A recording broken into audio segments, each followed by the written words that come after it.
قاسم خان عمران خان کے بیٹے نے کہا کہ پاکستان اس وقت ایک فوجی آمر کے زیر سایہ ہے۔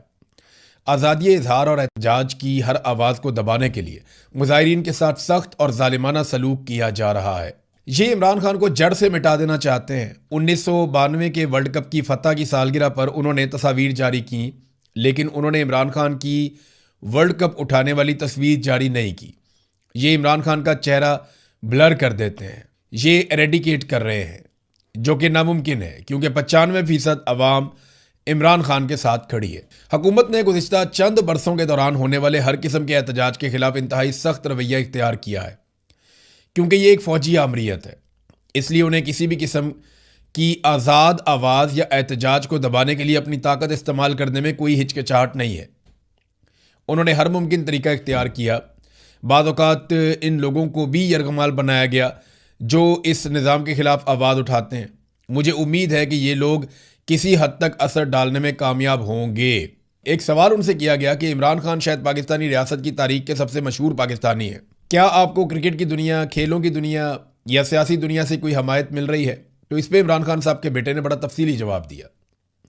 قاسم خان نے کہا کہ ہمیں کئی کرکٹ کپتانوں کی جانب سے حمایت ضرور ملی ہے، کبھی کبھار سیاست میں موجود کچھ لوگوں کی جانب سے بھی کوئی نہ کوئی بیان سامنے آ جاتا ہے، لیکن کچھ بھی بڑا نہیں ہوا اور نہ ہی کوئی ایسی چیز ہوئی ہے جس سے صورتحال میں کسی نمایاں انداز میں فرق پڑا ہو۔ جب بھی لوگ وہاں جو کچھ بھی ہو رہا ہے اس کے بارے میں آواز اٹھاتے ہیں تو ہمارے لیے امید کی ایک چھوٹی سی کرن پیدا ہوتی ہے، لیکن میں نے بہت جلد یہ سیکھ لیا کہ یہ امید زیادہ دیر قائم نہیں رہتی اور لوگ دنیا میں ہونے والے دوسرے معاملات کی طرف متوجہ ہو جاتے ہیں۔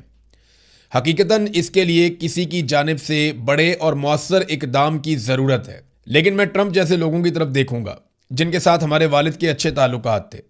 میں سمجھتا ہوں کہ جب پاکستان میں موجودہ حکمران انہیں نوبل امن انعام، کرپٹو کرنسی اور قدرتی معدنیات کی پیشکش کر رہے ہوں تو کاروباری نقطہ نظر سے یہ کہنا سمجھ میں آتا ہے کہ ٹھیک ہے، اب یہی لوگ پاکستان پر حکمرانی کر رہے ہیں۔ یہ ڈونلڈ ٹرمپ نے کمپرومائز کیا کیونکہ فائدے موجودہ حکمرانوں کے ساتھ جڑے ہوئے تھے، لیکن یہ بدعنوان لوگ ہیں، یہ ایسے مجرم ہیں جنہیں قانون کی حکمرانی اور کسی قسم کی عزت اور اصول کی کوئی پرواہ نہیں ہے۔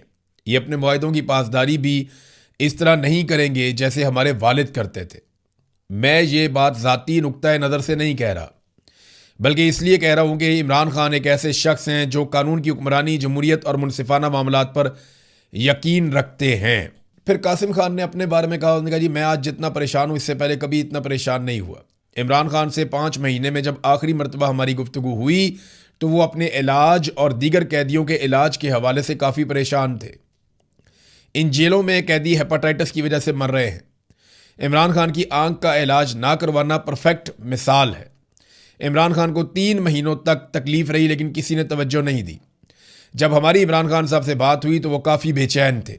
یہ جناب انٹرنیشنل میڈیا کو عمران خان کے بیٹے نے انٹرویو دیا۔